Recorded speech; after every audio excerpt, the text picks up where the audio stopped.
going, guys? That was me actually practicing something. I really enjoy those open scales, and I do them a lot in C up there. I want to get a little better at playing them in the key of G, so I'm practicing through it very slowly, just brushing up on it. You know, it can get a little bit loose if you're not spending a bit of time on it. Eventually I might go to the key of A, key of E, and then it gets a little harder because we get less strings to use, less open strings, okay? But we're not here to talk about the intricacies of those open scales. What we're actually here to do is talk about how to practice better in 2020. I originally did a whole 7 theories on practicing. I then went away and did a sample practice guide, and I actually thought the practice guide was a little more straight to the point, and I'd walk you through that. So I'm going to make this available on my Patreon as a PDF. It's all written out neatly. Actually looks really cool. I'm quite proud of it. So if you're not a member, consider joining so you can have access to that PDF. But of course, as always, watch the video and you'll get everything you need from this. Anyhow, you could probably just take notes. So what I've done is I've put together a sample practice guide and practice thoughts by Adrian Whyte. Obviously, that's me. Before I go any further, I just want to quickly thank James Bassett, Michael Bod, and Matt Sador. Matt Sador upped his pledge recently. Michael Bod joined the top tier, and James Bassett also jumped on board. So thanks to all of those guys. Again, it's gone amazingly this year, and I really can't wait to see how it goes next year and just keep growing it, keep building it. Great stuff coming. The next one's Lonesome Train by Johnny Burnett. The full transcription, note for note, so stay tuned for the YouTube video on that one. Let's get moving. So, I've never been a massively routine practicer. I tend to focus on things that I really want to be working on at the time. And if you focus enough attention on one aspect of your playing, you will have an improved ability on that aspect forever. So if I spend 1 month focusing really hard on scales, it's going to stay with me. Obviously, it's going to slip to a degree. It may not be as good as when I was practicing it all the time. But if you put enough time into anything, it tends to stick. So that's what I tend to do. I tend to obsess on a certain aspect of my playing, and it kind of seems to stay with me. But that doesn't work for everybody. I did at the beginning obviously learn from books and learn to read music, and all that sort of stuff really did help. But I was 7 years old and I was really happy just doing anything that my teacher told me to do or gave me. So we need a way to work around that, especially when you're an adult, you've got a busy life. I already made a whole video on this, but I just wasn't happy with it. I think I was a bit frantic at the time. The baby had just been born and I was trying to squeeze the videos in, and it came out as a whole bunch of mumble jumble, hence me writing this one out entirely. So what I'm going to do, if you're not flush with time and you do want a practice routine, okay, it's something I have trouble answering directly because everybody's different, but a sample routine will help you tailor make something for yourself. So what I've actually got here is what I would do if I had a practice routine, and at times what I have done. There are times when I have, gotten into a bit of a routine, and it tends to look like this. I would generally start with some form of technical warm-up. So number one, technical / warm-up. And you want to have 2 focuses on here. One that's purely based on speed, okay? Well, I guess they're both really based on speed. So if I'm going to warm up, I don't want to necessarily be thinking about my fretboard knowledge or my theory to begin with, but the element that the second element that you could utilize is where you play a scale, maybe that you have got established, okay? So either way, you want to take something that's established and work on the speed. So if it happens to just be a chromatic scale,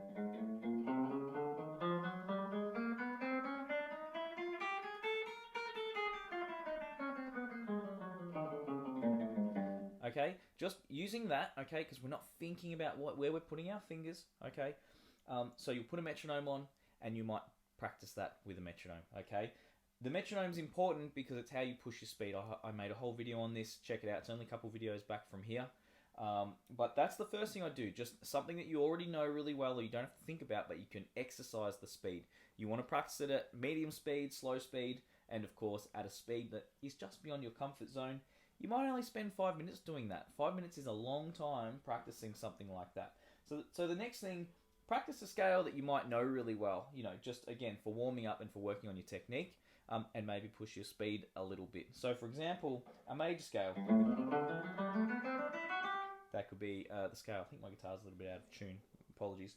But let's say you practice a major scale because it requires different movement than just doing a typical chromatic scale. Okay? So that's a good one to practice. You might even vary up the major scale.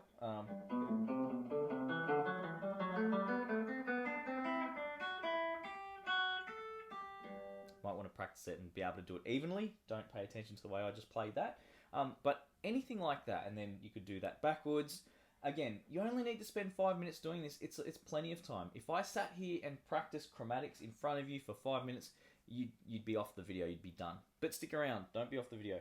So by the way, I'll just give you a little idea of what's ahead. I talk a little bit about fretboard knowledge, and I get really into what I think you should be doing learning songs, and how to practice them. Okay, and how long to practice for, and also something I think you should do every lesson. So stick around, or every practice session. So stick around. Let's talk now about fretboard knowledge. So you've spent your 5 minutes doing a little bit of a warm-up, okay? Not long, but I think that's long enough, especially if you're short for time. Fretboard knowledge. Now, this can mean a variety of things. Let's say you've started working through the notes in the key of C, which you can get from my videos in the Theory for Rockabilly and Psychobilly playlist, okay? Learning the notes in C, or practicing your major scales, for example. Let's say we've worked through this.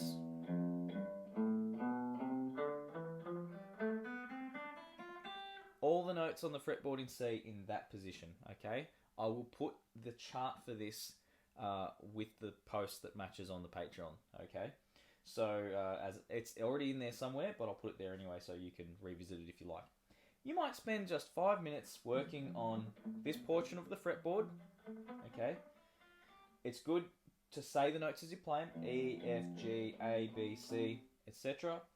And really good to focus on maybe one note every time you do it. So if I focused on where all the C's are, there's a C here and a C here. Maybe next time you go through that, you focus on E, E, E, E. Or you could do it diatonically. So if we did C, maybe next time we focus on D, okay? Now, once you're comfortable with that position, when you get to this part of your practice, you might play through it and start working on the next one. Again, only for 5, maybe 10 minutes. Not even, like it doesn't have to be a long time. But the point is you start working on something that you couldn't do last week, okay? So I'm going to start here.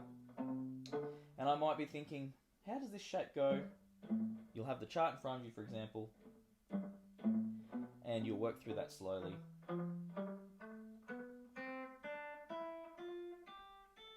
And you go, okay, cool, well, I've sort of got that now. Do it slowly.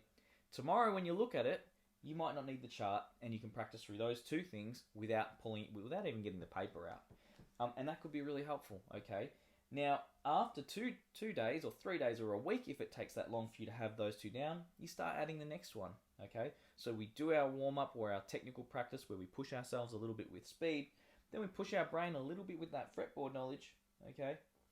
And, if you stick with that and think long-term, it could take a couple of weeks. You might have all the notes in C going across each position, okay? Which feel free to question me about that if you want more information. I'm very passionate about at least knowing the names of the notes on the fretboard. I think it's very useful. I'm not sure, if you love music so much, wouldn't you kind of want to know what these things are? That's kind of my feeling. You don't have to agree, but something I've always thought. So now, the other thing is you might be a bit more consolidated and you might know your scales up and down the board fairly well. Maybe you take a key that you're less comfortable with and work on that. So instead of just thinking of little aspects of the board or shapes, we might think of keys. So for example, E flat minor, okay, or G flat major.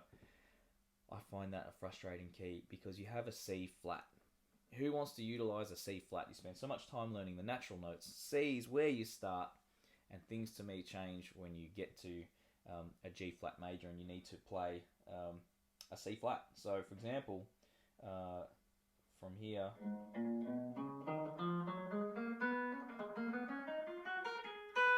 that thinking of that as a C flat instead of a B is really challenging. But I see this key in jazz standards, and that's something that I work on. So every now and then, I practice I'm going to say E flat minor. I prefer to think of it that way.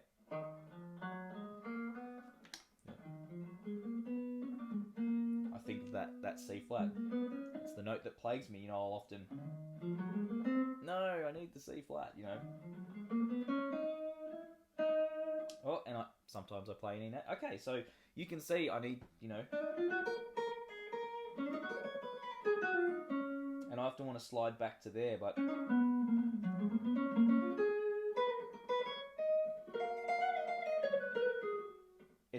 for me it's a difficult key. It's not the easiest one. There's times when I feel more competent with it. There's times where I feel like I'm slipping a little bit. It's just something I need to revisit. And you know what? If I stay with it for long enough, if I really obsess on it for just probably a week or two, I'll probably never have issues with it again. But it's just at that tip of where I spend my time, because I only very rarely see that key. But all excuses aside, it just needs that little bit of work, okay? So the other thing that you could do in terms of your knowledge is, if you understand that how chords are made, which again, you can learn that in the Theory for Rockabilly and Psychobilly lessons, you can actually play, for example, a C chord like this. You can play it like that. You can play it like this. You can play it here. There's hundreds of ways. There's dozens of ways. Even just taking the chord and playing it in different spots. We're just taking a basic 3-note chord and playing that 3-note combination. That's another example of something you might spend 5 or 10 minutes exploring. But again, you don't want to push your knowledge too far. There's no point trying to build Rome in a day, so to speak. So let's say I work out this is a C chord, and I analyse those notes, and I say I've got a C, an E, a G, and a C. That's a C, that's an E, here's the G, here's the C. What if we get rid of the C, and we play the E instead, but we play it here? So here's an E, here's a G, here's a C there. Can I replicate those notes? G, C, E, there's another G there, there's another C here. So I might add that to my repertoire, and that's a great practice session if you add one thing.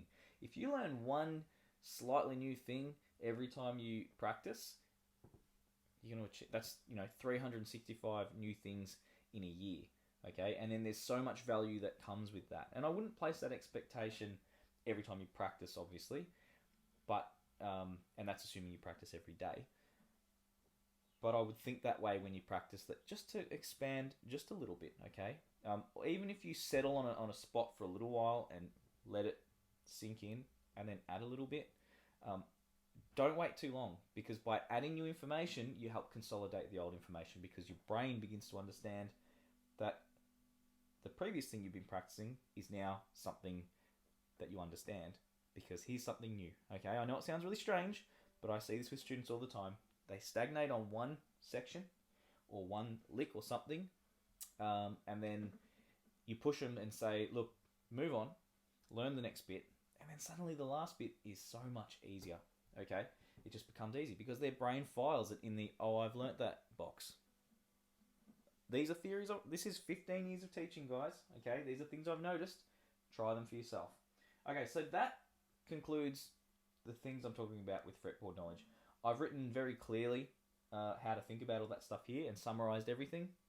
Okay, so again, if you remember, grab this PDF and have a read through. Okay, so this brings us to the next part, which is songs. Learning songs is probably the most vital part, especially if you're short on time. Take songs that you really like and work really hard on small portions of them. You will go a long way. So how do you practice songs? How do I practice songs? What do I recommend? Very, very first thing, listen. Okay, again, this is all in the write-up here. I do recommend having a read through it. It's more articulate than the way I'm spurting it out now. But if it's a song that you've just started working on, you need to listen to the heck out of it. You should be listening to it in the car, listen to it on the train. Any chance you can get, listen to the song. Listen closely. Spend some time actively listening. So not driving, not cleaning, sit there and just listen to the song, okay? So that's the first step. You should know how it goes, and I mentioned in the write-up here, like Old Barn, I'd listen to that 50 times just in the few weeks before I started transcribing it. I'd listen to it every time I got in the car, okay? Lonesome Train, which I'm working on now, they play it, it's on the what do you call it? The CD that we put on before we play, okay, that plays over the PA while people are funneling in. That song is on that playlist, and I reckon I've done well over 100 gigs, maybe 150 gigs with Sun Rising, and I've heard it every time. So I can tell you I've heard that song loud 150 times, plus the times I've listened to it myself before I even started learning it. So that helps a lot. Secondly, and I mentioned it before, small bites. Don't try to learn huge chunks of the song. Just try to take small bites and a bar, a lick, a couple of notes. It really depends on how complex the song is, okay? The harder it is, the smaller the bites, okay? You'll be surprised at what you can achieve. If it's really complicated for you, try to spend time practicing maybe something that you can see relate. So if it's a technically difficult part, practice some technical scales on the side so you're not just doing that one lick all the time. It gives you the ability to immerse yourself in that stuff without just doing the same thing. Practice your scales and stuff as well. It will help. If it's chords, for example, practicing a chord change that's really doing your head in, you might practice some other chord changes as well, or just work on your chords in general. But even practicing stuff like that, the scales, it all helps your fingers become more articulate. So small bites.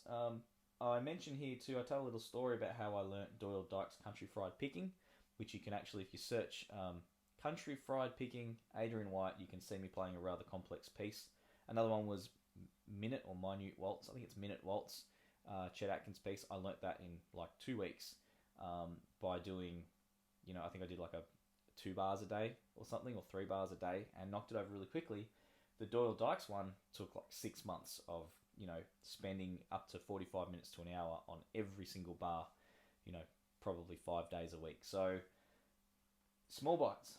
We're back to small bites. Anyway, moving along. Accuracy is the key. Make sure you're practicing accurately. Think about it like this. If I practice this scale, and every second time I play it, I go, I mix them up. I just practiced that scale twice, but I only really practiced it once. So you've halved your practice. Furthermore, you've actually added the experience of the mistake to your muscle memory, so you've kind of just quartered your practice because your muscle memory now has a second option to work off.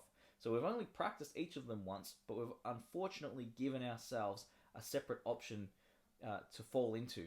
How many times have you worked really hard on a piece of music, gone to play it in front of someone, and started to make all these bizarre mistakes? They're they're the things that you've practiced in because you haven't done it slowly and accurately. So take my advice on that one. Slow and accurate is the key. Okay, so keep that in mind. Again, I put that more articulately there. I can't recommend grabbing that PDF if you are a member. And now in terms of times, it's all labelled in here, but basically what I've got is that 5 to 10 minutes. Okay, so how long? How long should we be practicing for? The technical warm-up I mentioned at the start, 5 minutes max. Fretboard knowledge, as long as you like, obviously, but if you're limited for time, even 5 minutes is plenty.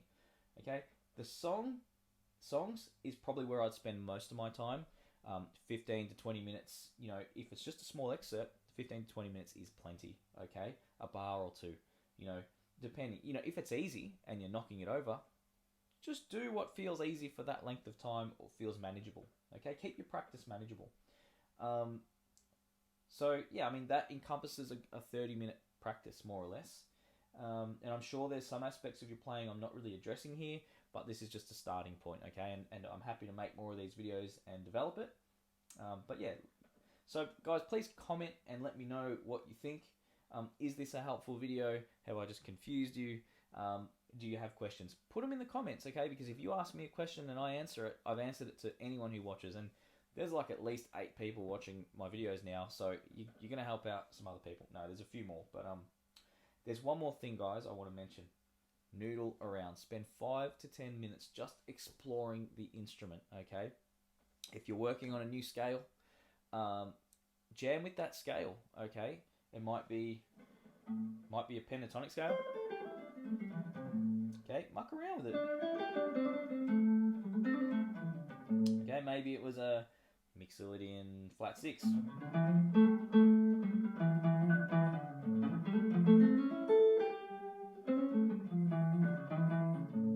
Oh, rusty this morning. doing today, this afternoon.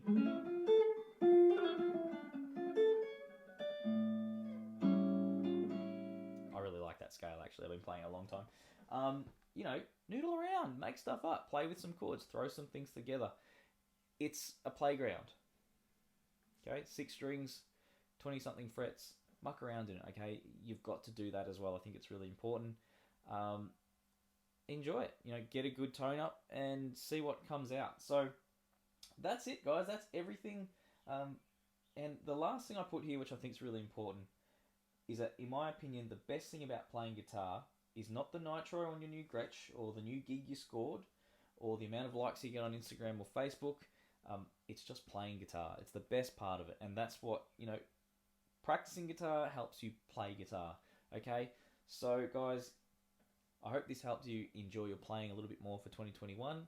And, yeah, check out the Patreon. Check out my other videos. And, yeah, as my new sign-off is apparently becoming, see you in the next video.